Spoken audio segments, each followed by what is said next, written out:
Welcome to Big Blend Radio's first Friday Toast to the Arts and Park show with the National Parks Arts Foundation, who are known for their amazing artist residencies in parks across the country.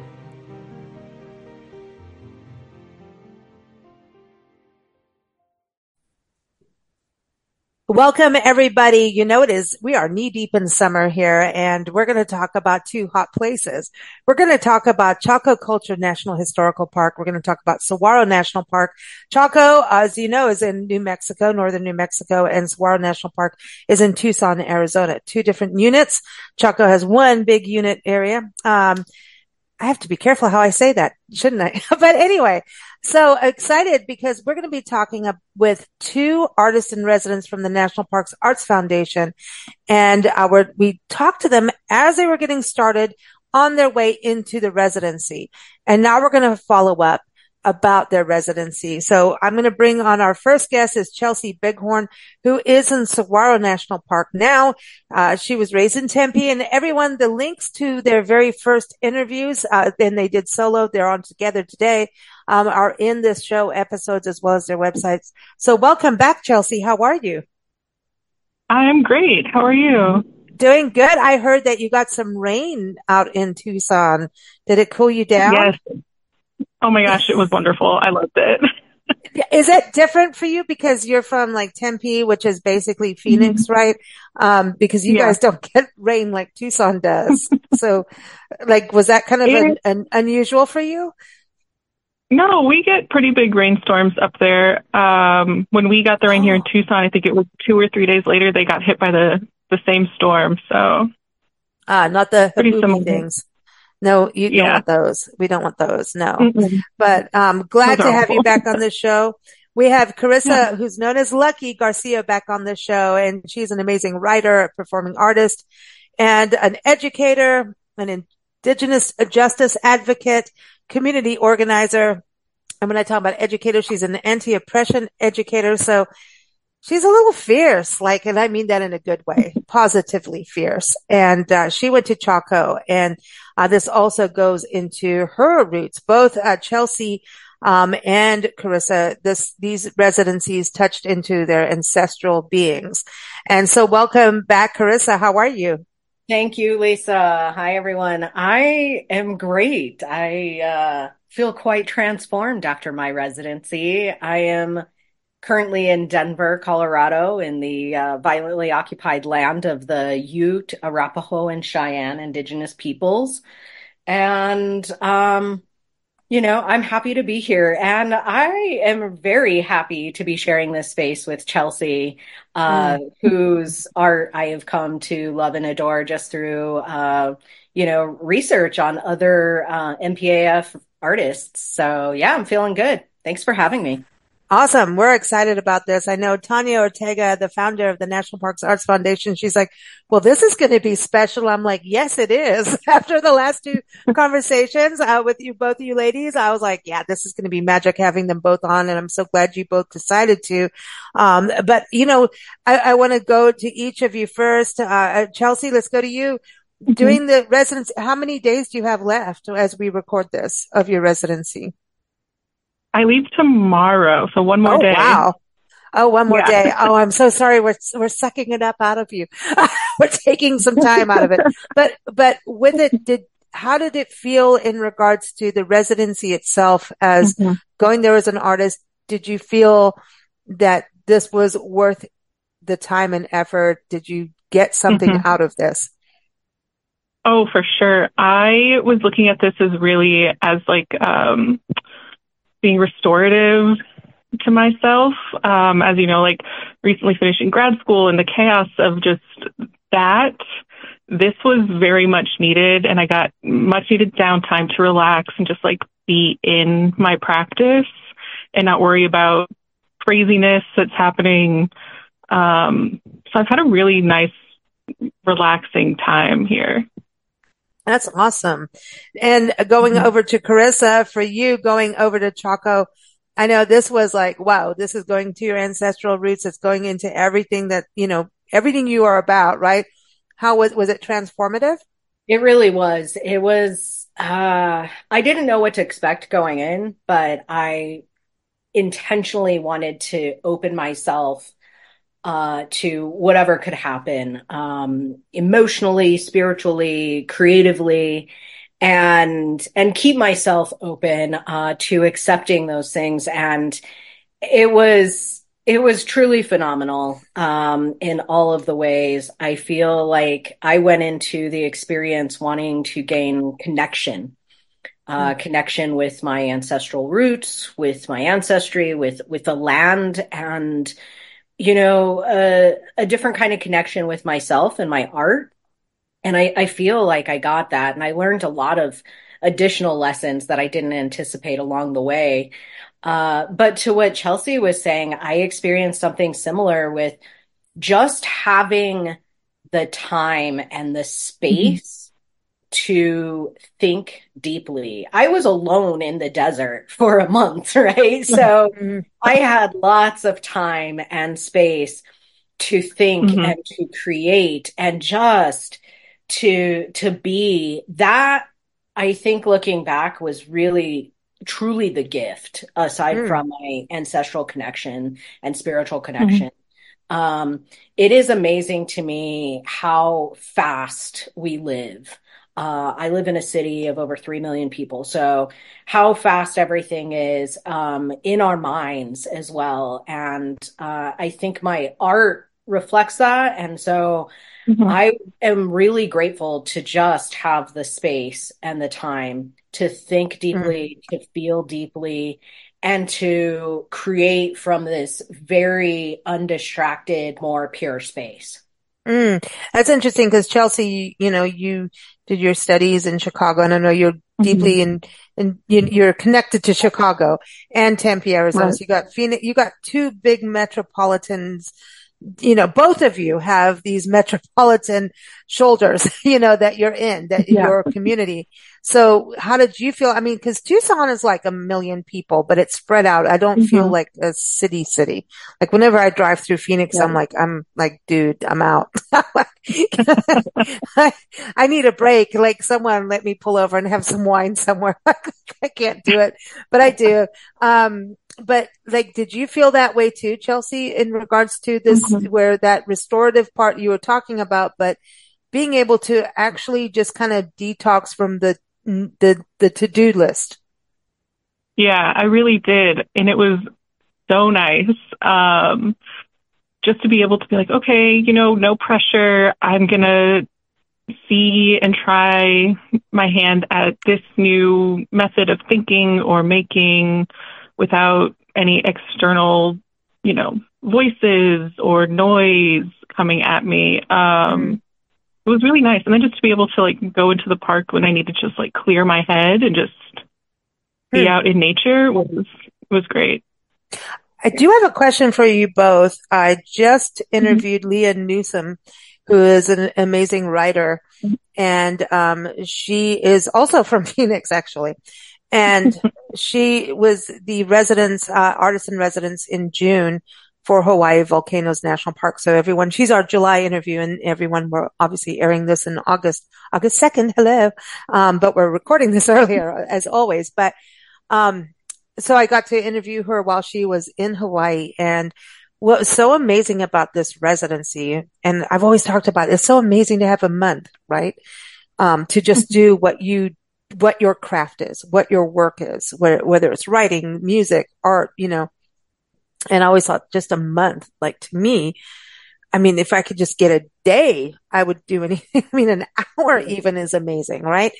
And then she made this comment that I went, oh my God. Cause I said, well, her husband and her child were allowed to go, and her mom they have the art house in Hawaii Volcanoes National Park. This is like an amazing residency, right? And, and I said, well, it's so amazing that you're allowed to bring your family, which is, most artist residencies, I don't think they do. And she says, well, that is the huge part of this, is that women can do this residency, whereas a lot of time residencies are geared more towards men because you're not allowed to have women, kids. You're not allowed to have this and that. I know you both went solo to your residencies, but I never looked at it from the women's perspective, even though Tanya actually inspired our Women Making History podcast, which you are both on, and this episode will be on. I just didn't really quite get it that residencies were mostly male oriented on that level. I know you did it solo, so I don't know if you felt that way. Carissa, what do you think on that? I don't know how much you've researched on residencies or anything. Yeah. Did you feel that this was, warm for women, like, welcoming for women? I absolutely do. And it really helped that there were some amazing women park rangers that I met. So that was very reassuring. And I think that it was absolutely liberating in a sense. Women are, and I would also add that artist residency like this is not always accessible. It took so much money for me to be able to do this. Mm, Thousands and thousands of dollars. And that my community and my family pooled our resources together to make sure that I could take, a month's worth of food and that I could miss a couple of months of work and, mm, all of those things. And that's a lot. I live in Denver. We are having a rent and housing crisis here. So it took a lot of my family and my community coming together to send me on this trip. Um, and so I will say mm, that financially is often not accessible to, poor people and people of color and disabled people and veterans like myself. So, it felt at times like a luxury, I guess. And I tend, there were times that I kind of felt guilty. But that speaks to sexism and misogyny and the patriarchy in that women are not supposed to have this freedom. We're not supposed to have the freedom to share our deepest thoughts and feelings and analyses of the world around us. We are supposed to hold down the home and the family, and we see continuously how, our rights are being stripped from us at mm. the state and national levels. Yeah, So yeah. to have the like ultimate freedom of creativity to come from our minds, right, and our bodies and our spirits and allow that seemed like this huge liberation and at times a luxury for me. But I got to shout out Tanya Ortega, who you mentioned earlier is the founder of the National Parks Arts Foundation. I got to shout her out. She has been a rock. She has been a leader and a mentor and a true friend to me throughout this process, which has already almost been a year. And Wow. she has shown up for me at every corner, at every challenge, and to see her leadership and how she creatively, she's also an artist, how she Oh, creatively, she's awesome. solves Hmm. problems with me. Um, was is just that's an inspiration, not to mention the support. Here's a little secret, I guess not a secret anymore, but there were times that I was lonely. There were times that I was freaking Mhm. out about my art, and a month didn't seem like a long time. I thought it wasn't enough time, and then I thought maybe it would be too long. I have pieces that I've been writing for years. So, how was I supposed to write many pieces in a month? And it turned out like having that space and time and that freedom, I wrote more than I've ever written. But Wow. I called Tanya about, I want to say, three-quarters of the way through my residency, and I was rocked. I was rocked in all of the ways, spiritually, emotionally, physically, mentally. It was pretty incredible experience, and it was a very distorting and exhausting experience as well at times. And I called her and I didn't know who else I could relate to this, what I was Mm. feeling, except for Tanya Ortega. Right, right. And she totally held my voice and held me in that phone call and reassured me and affirmed me and just showed such great leadership and friendship that I am not surprised that other women in these residencies all over the country and in Hawaii are feeling this sense of freedom and this sense of previously unattainable access. I think this Mm. is all due to Tanya Ortega's leadership. And we've had women from around the world come in on these Absolutely. Yeah. residencies. And that's what's Mhm. so great about this is it transcends a residency. You have that month and then the creativity comes and then it goes out to the world and the ripple effect is massive and not anything that we can ever all see and know, right? Because you can never know that in art, whether it's writing. I mean, it's like you can hold someone's words like what you write, Carissa, you can hold them dear to you, but you'll never know. You can't quantify it. And Right. that's why art is priceless. And Hmm. that's why everybody needs to stop carrying on about, well, can you make it smaller?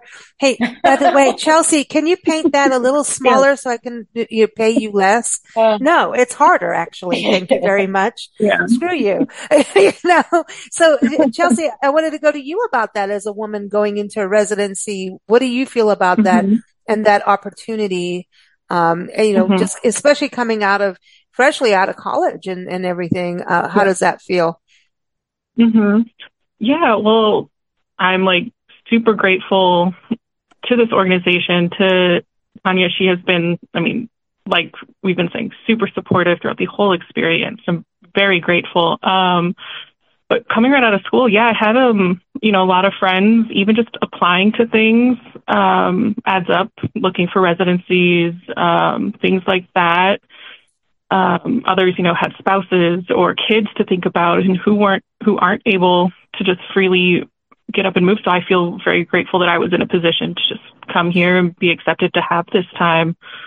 So yeah, Hmm. residencies are wonderful, but they can be difficult, like personally, to make happen. Explain why on that, if you don't mind, how that Hmm. happens personally. Just like you have to manage if you have a job, taking all that time off. What do you do if you're not, if there's no Right, stipend? That's another thing you have to look at. I've had friends who have gotten amazing residencies, but then they can't afford to go. It's like right. $5,000 to go to the residency. Um, so Yeah. yeah, it can be difficult to give up those opportunities. Mm. It's Yeah. true. Like what you were saying, Carissa was saying, getting a community together to help her. But that means everyone's Hmm. part of Carissa's experience too, right? So Exactly. that's also Hmm. the thing. And I think also Saguaro Park, you get to be the very first artist in residence for Saguaro National Park. How was the park Hmm. for you? And I want to know, did you go to Signal Hill? Did you get to go there while you were there? I can't remember. I was kind of just like driving around the parks a lot, Yeah. It's a because it was little very warm. hot. Yeah. Yeah, so I didn't get to do much hiking, but I did like all the drive-through trails and things like that. But the park didn't really like. They were good. They were great. Everyone I talked to was so nice. But yeah, didn't really Mm. do much with them, which was fine. But I was like, as long as I get to be here, Yeah. I'm okay with that. How was it though for you on the artistic side? What Hmm. kind of did you go with your goals? Did things change for you? How was the park Hmm. itself? How did that resonate with you? I mean, because I know there's two different sides of the park, right? There's the east and the Right, west, right. Hmm. and there's so much history connected. So how did that Hmm. feel for you? It was good. I didn't really come in with any big plans. I didn't want to come in with any plans of what I was going to be making. I just brought what supplies I thought I would need. So, like one canvas, a bunch of fabric, and some fabric dyes. Um, but it was good. It really got me thinking about like the shape of my fringe work and how to incorporate different landscape elements into these pieces, but without being in your face landscapes. So taking those like subtle elements of nature, like, the mountain ranges, or just like shapes of rocks on the ground or something like that, and implementing them into different parts where it may not be obvious to other people, but to me, I'm like, I know what that is. Oh, wow. So in the fringe work, so in the fringe, is it like the actual cut of the fringe or within the fringe itself, or both? A little bit of both. It's kind of where cool. the solid part of the canvas meets the fringe. I'm starting to incorporate different elements and shapes into where the cuts start and stop to create patterns and things like, Well, because it is, when you go to that park, what's so interesting to me about Saguaro National Park is, you can look out over a valley of saguaros, and it's almost, kind of like a mirage, depending on the time of day. It could be mirage-like. So it's almost oily looking and dusty at the same time. It's weird. It's kind of blurry, right? And then it's like, but whatever's in front of you is like, it's real, because like, don't stick your face in it, because you're going to have needles in your nose, not those kind of needles. Like, it's not acupuncture. It's none of that. I mean, it's not going to be pleasant, but I mean, it's almost deceiving how it is. Yeah. You know what I mean? It's like a temptress. Definitely. She's like, come on. And then you like take that extra step and you're like, oh, hello, rattlesnake. And so it's fascinating to me about that desert specifically. Yeah. Because it's not high desert, yet there's all these rocky geological things going on at the same time. And then you have a city. It's weird. Like, it's cool though. Yeah. Yeah, I felt that way, especially on the west side of the park. You like turn that corner and boom, you're like in the park, and it's incredible. Yeah. Oh, I know what you mean on the west side. Okay, yeah. I went to the east, but the west. Yes. Isn't it weird? Because all of a sudden you're on a dirt road. Yeah. Yeah. I was like, oh, okay. Like, you're seeing like all these crazy houses and things, and you go around a couple turns and you're like, oh, the Painted Canyon. Yeah. Yes. And then there's that one side. I've done that. I know exactly where you're at there. And then there's the other, there's all kinds of sides. But when you go on a dirt road suddenly in the middle of a city, that's pretty cool. And that, I mean, we went out there, and when it snowed, it was like magical. We spent New Year's morning opening a bottle of champagne in a Ramada in the snow. And we're like, this is the best way to start a new year ever. It was brilliant. That sounds incredible. Yeah. Saguaro,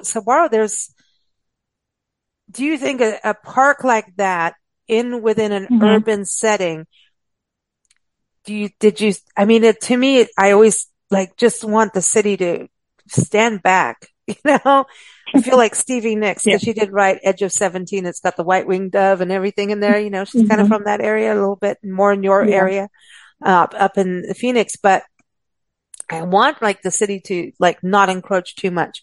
But I feel like the people that do encroach are kind of like the nature loving people. So it's kind of this interesting balance, and people lived in the park in ancient times. So, but I want I want a little bit more, but like a little bit more balance. But at the same time, when I'm there, I feel like Mother Nature has a bigger resiliency than we know. Like when you're there and you hike early in the morning, and you can feel even in the midsummer, you go out there at 4 a.m, you'll feel the coolness of the ground, even in that heat, and you can feel nature knowing how to take care of herself and stay, like, no matter what we do as humans all around her, she's like, this is mine. Do you feel that when you were there? Like, she has ownership. Definitely. Yeah. There's something, even with it being, so close to the city, once you get out into the park, it was quiet, and it was really nice. I had a great time. I don't know how to even put it into words. I'm like, yeah, you're still in it. You're still in it. That's awesome. I love that you're in it.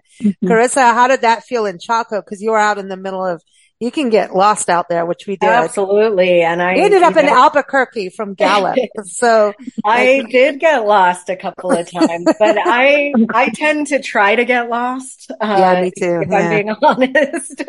And um, I was so inspired by the landscape and from a very small, minute the details. And then I was also very aware of like larger, more meta concepts and the history of the land there. But there was this I think you'll appreciate this, Lisa. There was this time where I was literally talking to a little lizard on a rock, and this lizard would like look up at me and then like look away and then look up at me while I was talking, and we have this great conversation. I love that. And I couldn't help but think, like, I've spent time in the desert. I was there in Chaco Canyon for a month. I spent almost 2 years in the Middle East when I was fighting in Iraq, the Iraq War. And, I still thought this little lizard knows so much more than me, knows how to survive this place. This land would last much longer than I would.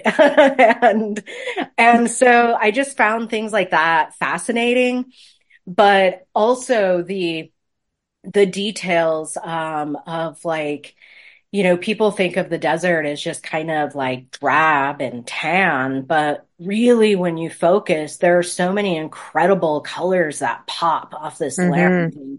And the shapes, the shaping of the wind and the shaping of, ancient waters that were there. And all of that was just so interesting. And let alone the rock art, the petroglyphs and pictographs, telling the stories of the people of that land. And so that all coming together really spoke to the resiliency of Mother Nature, like you said, but also the resiliency of ancient Puebloan people in that area. I find it fascinating that they did everything in circles. Like in Africa, they did it in circles. Huts were in circles. Everything was circular because then evil spirits could not hide in the corner. That's how they did it in Africa. And that's what the belief system generally throughout most of the villages and the different tribes and people was. Circular means nothing can hide. It's transparency. And so when we went to Chaco, I'm like, oh, huts. But no, it's not, because it wasn't a living station. It wasn't a living quarter. It was, ceremonial sites as we believe today, right? And who knows? But, I find that amazing because to me of the circular, it's like, it's almost infinity. And it's almost like we wanted you to have this later to learn. Well, did you feel that? Yeah, absolutely. That is the sacred spiral concept and philosophy of ancient Puebloan people and of Puebloan people now, of that, the spiral representing all of time and all that is. And we are all currently have a space in that spiral. And, my ancestors before me had a space, and generations after me will have a space in that spiral. And I really tried to put every experience and everything that I witnessed in Chaco Canyon, in the park, into that philosophy. And I really attempted to work that as well into my work. But I think it's something that, like, especially with those concepts, can't really be rushed. But I think the awakening and even I would go as far to say like the philosophical enlightenment and the spiritual enlightenment that I received from just being in that very sacred space for so long was incredibly overwhelming. And I think I've been back for over a month, and I feel like I'm still not recovered. And I feel like I didn't have enough time there. I didn't want to leave when I had to leave. But I've been invited back by Nathan Hatfield, the lead. Nathan is back. Yeah. Nathan is back. Oh, I love Nathan. Did you go to Aztec Ruins? Great. What's that? Yeah, well, we met him in Louisiana. We Mm, met him and made a video with him at Cane River Creole National Historical Park, back in 2014 on our tour. It was the beginning of our Love Your Parks tour. okay. And then he went to Aztec ruins, and we never got to see him in Aztec when we were there and when we went to Yeah. Chaco. But you got to see him. That Yeah, is yeah. We awesome. I actually love spent him. quite a bit of Like time not that together. way, you know what I mean? I just Yeah, like, we he's spent some sweet. great time together. He's a wonderful man and Hmm. leader. He invited me back for events there, which is super kind, and I'll definitely be back. The other staff too. So like my Hmm. work was inspired by, the history, by the cultural connection and the ancestral connection and by the land. But I was also inspired by the few people that were there, and I want to give them a shout out too. Mm. Kelly Housley really brought me into her family, and she runs the astronomy program there at Chaco Canyon National Historical Park. And she took me on a ride on the stars, and we got to Wow. see all kinds of really great things in the sky and have these incredible discussions that I feel transcend race and history and just about like humanity. It's humbling, isn't it? It was so beautiful, and it was mind-boggling to see the remnants of the supernova that my ancestors witnessed 907 years ago. It was like it's hard to wrap your head around, but it was so special, and I'm so grateful for her and her family. And then there was the other rangers, Tanashai, Sharon, and volunteers too, Evelyn, Susan, Justin, Todd. They were all so warm and welcoming. I didn't see them a lot, but I'll tell you what, I was often, most of the time, out by myself. Mm. And whenever I started to feel lonely, and what was weird was the times that I felt lonely were when something amazing happened, where I would Mm. climb this cliff and, just at the top, reach this incredible epic view, and I felt lonely in those times because I really wanted to share that with my loved one. Mm. And or there were times I just hadn't seen another person for days. And whenever I did feel lonely, I'd pop into the visitor center, and the staff were just always so welcoming, and they would just kind of, shoot the breeze with me for a minute, and I would realize that I am still human and not lizard yet. And and so they were wonderful. And another person I met out there, his name is Max Fortner. He's an archaeologist out of Tucson, and he was studying some of the rock art, and I got to do field work with him for a couple of days, Wow. which was, oh gosh, That's such a pretty gift, epic. such a That's gift. huge. I could talk about that forever, but he's probably going to publish, a lot of his work that included the work I did with him. So I won't talk about that too much, but there he's an amazing person and scientist and observer, and he was so respectful and culturally aware. He not just for me but for the land, for my ancestors. We did a job together that took the breath out of me. I When I saw what we were working on, it was it was incredibly impactful to me, and I was having a very emotional moment in a cultural sense and a spiritual sense. And he just gave me a minute. I didn't even have to ask. He just gave me a minute. He knew it was intense. He was really a gift in this whole thing, and I hope that we will remain friends and do more work together. But these were like surprises that just made my experience even better. The staff there, they really wanted me as a descendant to access the park as much as I could. And so Mm. they would help with kind of guiding me in places and telling me, some information. And every one of them were amazing. That's awesome. I mean, I love that you're having such a vast experience. I want to go over to Chelsea. Chelsea, I heard that you did go to the Hmm. Grazia Gallery in the sun. I did, Isn't yeah. Hmm. isn't that a trip? It's like Yeah. it's not your typical museum, is it? No, I And, really enjoyed it. oh, I'm so glad you went. I mean, Yeah. did you see the cactus floor, the Cholla cactus floors? Oh, And that was so cool. Yeah. I was I like, just, that was one of my favorite things.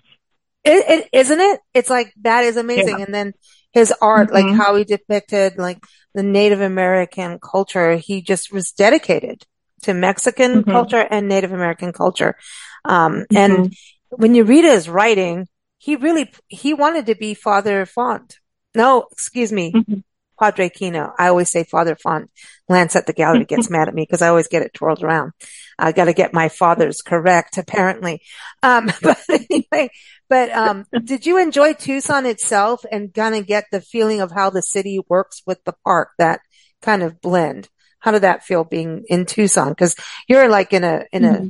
home, right? You Yeah. had your lodging in between both Hmm. parts of the park. So how was that for Right. you? It was good. I lived in Tucson for 5 years, like over 10 years ago, so it was really nice and weird to be back. And they have a Waffle Um, House, y'all, just saying. It's like the only yeah, Waffle House you'll find in the Southwest. So I'm sorry, it's important. It is important. but yeah, I had a great time. I didn't miss the heat of Arizona.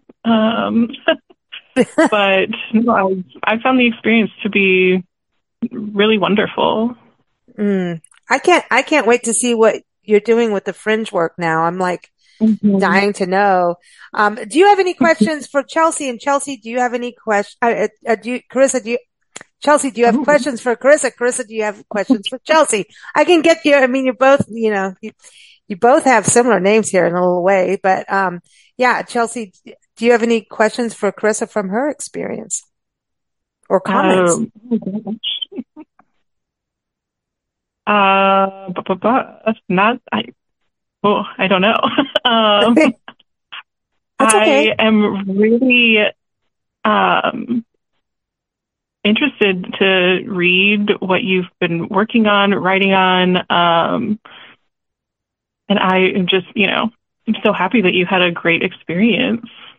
Mm, thank you. Thank you. Same. I would love to know. I would love to Hmm. see uh, your art that has been inspired from Hmm. your residency, and definitely Hmm. will keep looking on your website and see where I can see that. And I love Chicago, so if it's in Chicago, then all the better. Yeah, But yeah, yeah, yeah. Take the definitely. Stay in Southwest to touch. Yeah. Chicago.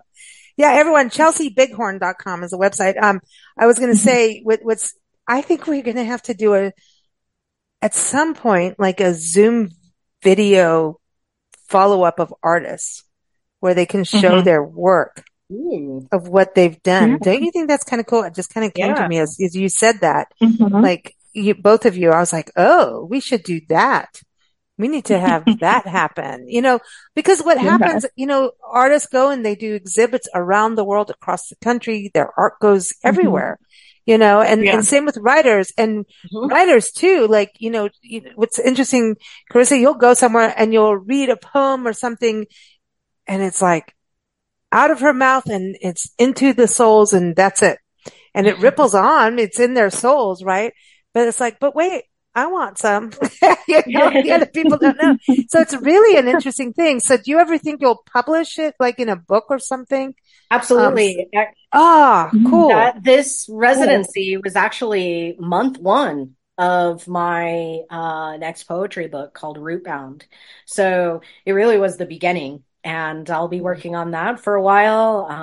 I've got several pieces in there already, and it will be published. But I think that I have plans for it to be more than a book. So Mm, possibly an audio album. I would love to tour with some performance and mm, storytelling.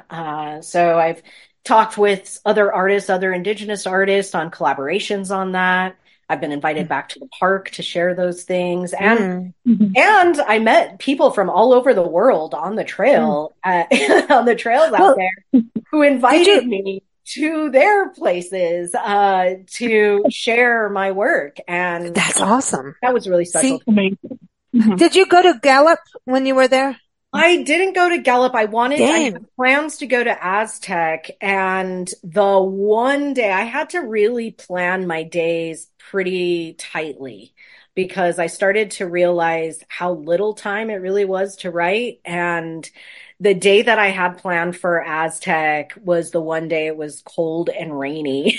So, Oh and then no. like, one of people kept getting stuck on the road out there from the mud. So I decided not to take that risk. Wow. So, okay. So Mhm. you got to go to Gallup. So I they have do. like Well, in I'll the be back summer, they there have, in the fall. So, yeah, I'll go. this is awesome. Okay. You're going to close us out with some reading, right? Yeah, yeah, sure. Of your written work. So Yeah. yeah, All right. Well, thank you. And thank you, Chelsea. Thanks so much, yeah. Mhm. Lisa. And If Chelsea and you, Carissa are two separate people, just so you know. we are. Who knows? We might have some sort of soul connection. You never know. Yeah. Yeah. Right. Yeah. Uh, so I have two pieces, and they're kind of short. The first one, I had read a book. I had read many books in preparation for the residency about the land and about the history. And I was reading a book by about Nancy J. Akins, who's an archaeologist who wrote in the 80s.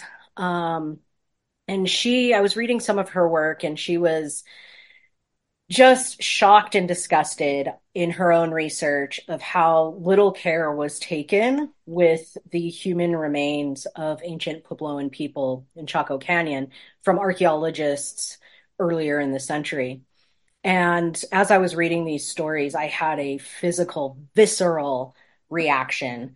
And I started writing this. I would like to disclaim that these are drafts. They will change. I haven't had a lot of time to work on them, but this is what we got so far. This is called They Took Our Bones. Welcome to the National Historical Park. All collecting of artifacts, rocks, plants, and animals is prohibited. This is a sacred area. Enter with respect. They took our bones when they devoured our land, like animals, a mere consequence of their gluttony in search of gold.